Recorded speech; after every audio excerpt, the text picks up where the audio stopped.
तुम्ही पण कधी ह्या मंदिरात गेलात का? आता कोणत्या ते सांगतेच, पण इथे बघा आज आम्ही सर्वजण शेजारचे मिळून एका मठामध्ये जायला निघालो होतो आणि ते मठ म्हणजे श्री संत गजानन महाराजांचं मठ.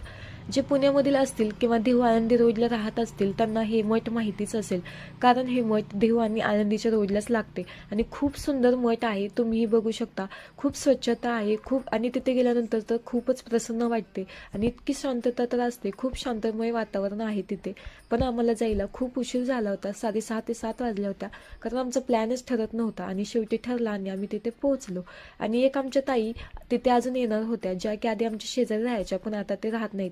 आणि ह्याच त्या ताई, आणि ह्यांना छान अशा 2 गोंडस मुली आहेत. खूप त्या पण खूप हुशार आहेत आणि त्याही क्रिशासोबत खूप एन्जॉय केला.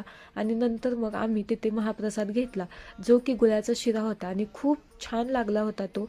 आणि क्रिशाने सुद्धा खूप आवडीने खाल्ला आणि खरंच देवाच्या घरचं काही खूप चांगलं लागतं. आणि नंतर आम्ही येताना छान छान फोटो काढले. चला मग भेटूया